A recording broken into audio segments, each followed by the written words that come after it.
So also over the Christmas holiday, I'm sitting there playing with my headband. Also over the Christmas holiday, I binged all of Voyagers, the time travel series from the early 1980s with John Eric Hexum and Mino Palucci, or Palucci. I'm not sure how he says it. Loved that show as a kid. It only lasted 20 episodes, one season. They have the little thing called an Omni. They travel through time, fixing things that have gone wrong.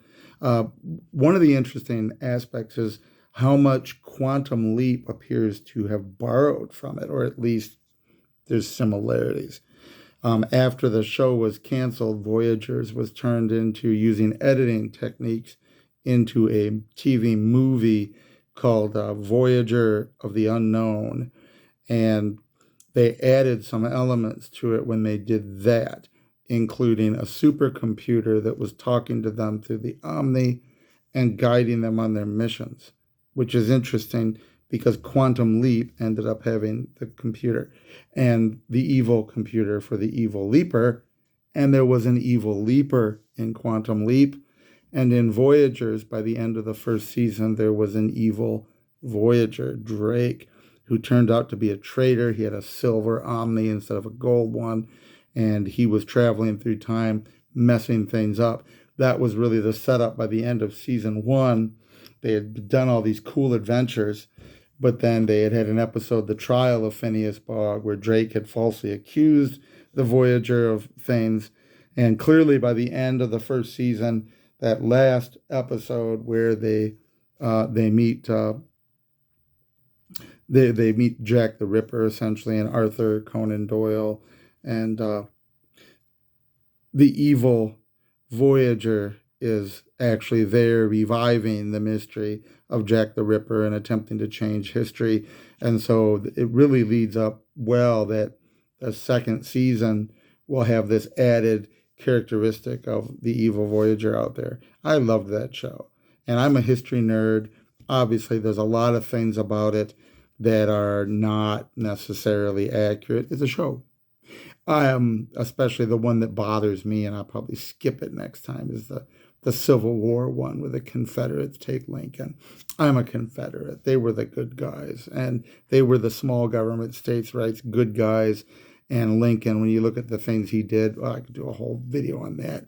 Locking up his enemies, locking up congressmen, getting rid of habeas corpus, locking up members of the Supreme Court if they ruled against him. I mean, it was a terrible, terrible mess. But of course, they did the token Civil War story where the evil Confederates, the traitors, take Lincoln, and he's such a good, honest man, and all of that nonsense. I'll probably skip it next time. And there's little details here and there that obviously have to be changed because you put the Voyagers in there to fix it. But boy, it was a fun show. Really well written and really a fun show. And the bonding between Phineas Fogg and Jeffrey Jones, the boy, and he had this loss. There's this tragedy that he was like an orphan. He living with his aunt, and his young aunt didn't want him, and he ends up being a Voyager. And then we find out later he was meant to be. But the way these guys, they don't, they'll get Bog doesn't want to kid around at the beginning, and they bond, and it really was a great show. And I always wondered why it didn't do well. And then I looked up on Wikipedia. Well, you can go look it up yourself. Now, thanks to the internet, we have all this history documented. So apparently, well, I won't remember all of it, but Voyagers was doing very well, opposite a very famous news program. And apparently at the time, the news program was having difficulties, changes in anchor. There was some controversy going on. And, well, the studio making Voyagers, they thought that they were doing better in the market because this other show was doing bad.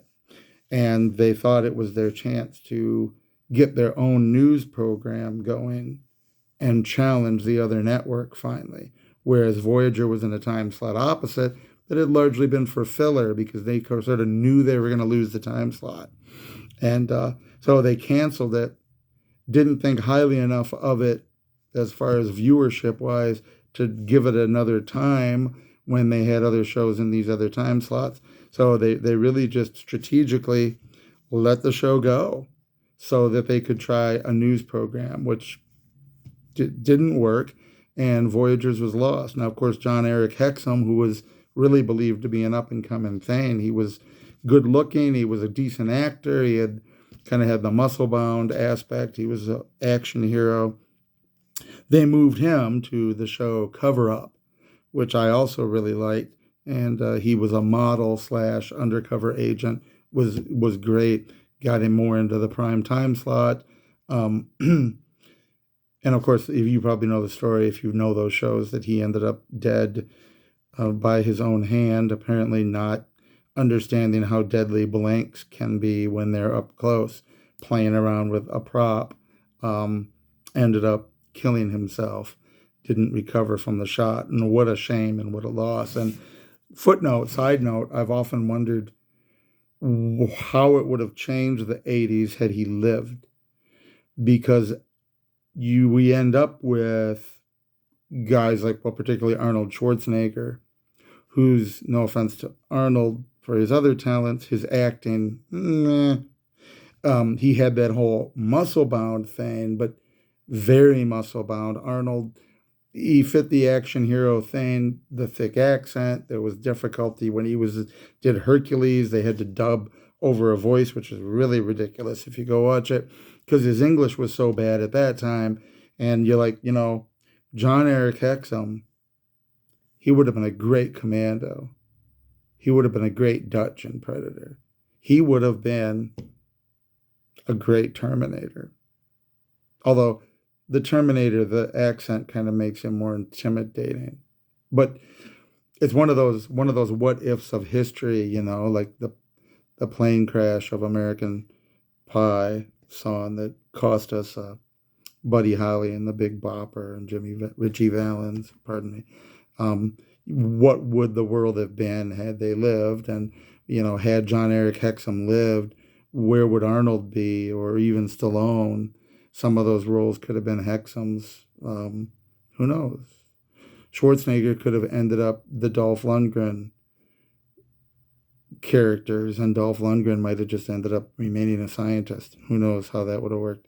Anyway, but Voyagers was, overall, it was just a fun show. Like, despite my dislike of Abraham Lincoln, I'd say every show was well written and enjoyable, and yet there's cool history in there.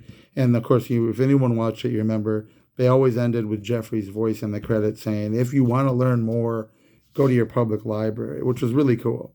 It was like to say, hey, we gave you a cool adventure involving a little bit of this history. If it gets your interest, go look up the real stuff at your library, because they didn't have the internet.